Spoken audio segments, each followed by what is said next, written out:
Well, I'm reading the Love To Love and to Be to Love and Be Loved right now. That's actually my top seller. Yes, that's another book. Yeah, That's that's the actually last my one. top seller. Yeah, it's fantastic.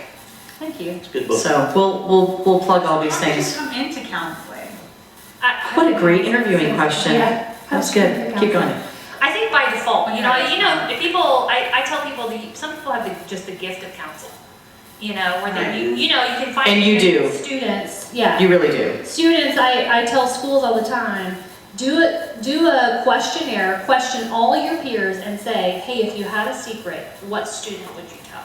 If you had a problem, what student would you go to? And you will identify your top 10 to 15 peer influencers. Right. And those are the kids you need to be working with, not the at-risk ones, because those are the kids that are going to influence your at-risk. The at-risk one. Because Right. it's peer influence. So we're working actually with Cleveland High School in regard to something very similar to that right now, in trying to identify how do we use peer influence.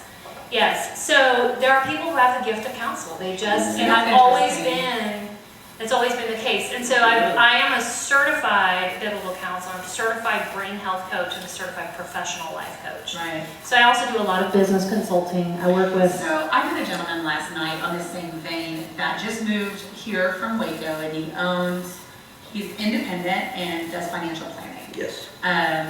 And he's trying to Who's establish. Frank? Frank View. Yeah. He's one of my clients. Okay. So yes, Your chamber so I'm member. doing Okay, business, super business interesting. consulting with him. Okay. So So- he apparently has come into kind of counseling role, and I feel like it's his discipleship, right? So although he understands and can do financial management, financial planning, what he was describing to me last night is he works primarily with widows Mhm. and divorcees. Right. And so he has found his niche in that kind of market, if you will. Yeah. And he's helped realtors deal with widows and divorcees and Mhm. how they react in this life change, right? Mhm. And so he mentors, he counsels, but he also helps them financial plan. Mhm. And I think it's because he's one of those Yep. select 10 kids Mhm. in that elementary Yep. grade that just has I will tag him. a I like that he has a niche. He does have a niche, I and appreciate he When you look at financial advisors, and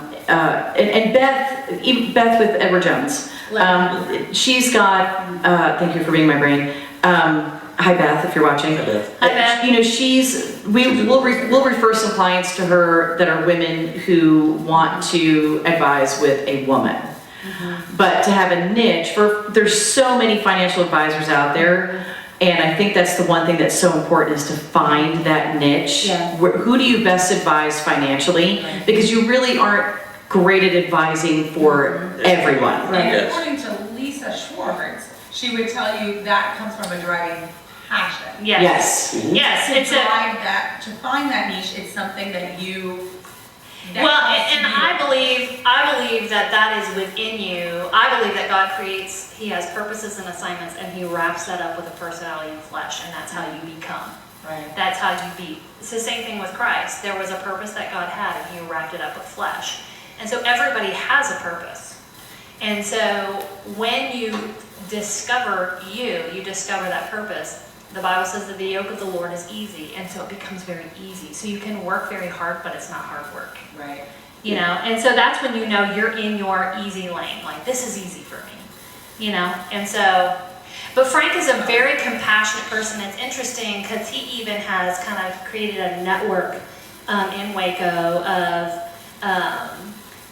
auto salesmen, plumbers, those kinds of people, and he kind of advocates for these women, like after their husbands die, like with their financing, like, hey, you need to take good care of our car, because a lot of people take advantage of widows. Right.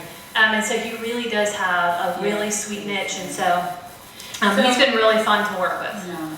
A lot of the Really principles that you touched on are written in business books too. Right. Interesting enough, right? So one of my favorite business books is Be Excellent at Anything.